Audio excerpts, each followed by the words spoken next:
Welcome back to yet another episode of Yashtable's Book Club. The book which we are reviewing today is Indistractable by Nir Eyal.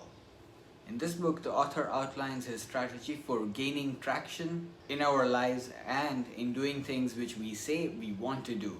So he outlines 4 essential steps. To find out, see you on the other side of the intro.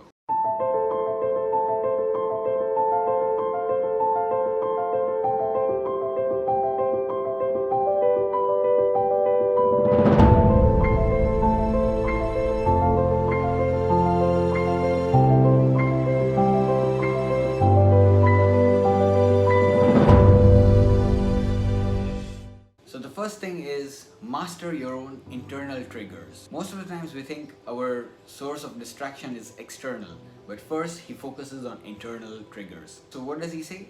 Reimagine the trigger. Try to actively engage in the uncomfortable emotion.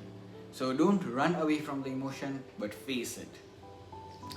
Anything you want to do which is kind of a distraction, don't try to resist the urge actually.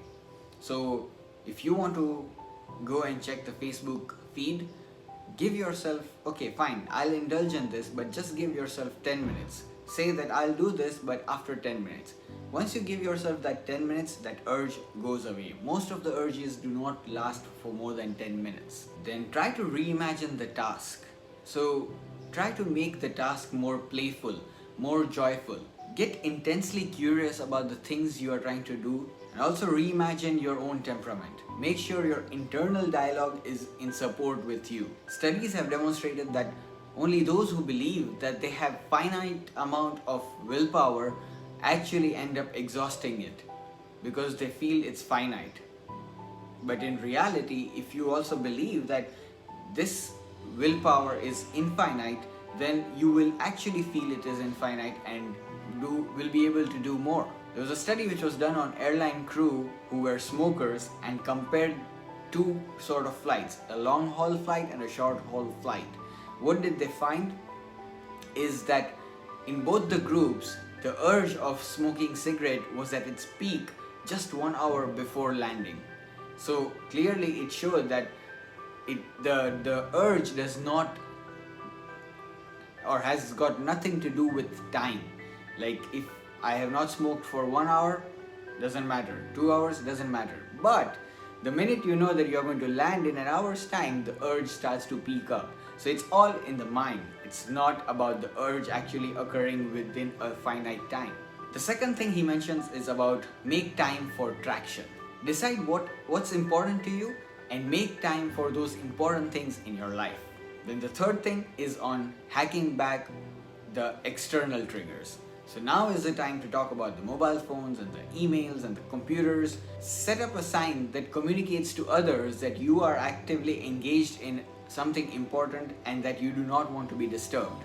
A study done on nurses showed that the administration of medicine error reduced by 40% for those nurses who were not actually disturbed while dispensing medications. And this is what led to creation of medicine rooms in the medical world. So again, when it comes to your personal life, if it's phone, disable your notifications. If it's the apps which are disturbing you, delete the apps.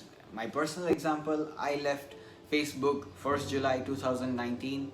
I had vowed that I'll read at least 12 books in that year with the spare time I had, which I was not putting on Facebook.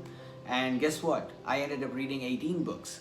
Now, this year, my target is to reach 52 books, and hence probably this series of videos which you are seeing. The fourth and the final thing the author mentions is make pacts. So again, when it comes to pacts, effort pact. Try to create friction around the things which you do not want to do. Then price pact.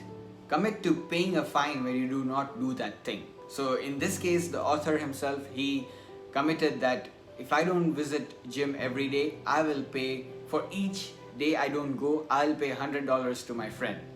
And that's how he committed to it. And guess what? He actually never ended up paying anything to his friend because he actually went to the gym every day. And then the last pact he mentioned is the identity pact. So identify yourself with being someone. So if you say I'm a vegetarian, people would know and appreciate and will not offer you meat. That's the example he used here. So it's pretty cool. I think the book is quite intensely elaborated. I cannot do justice to this book in this 5 minutes or so. That's it for this week. Thanks. Take care. Cheers.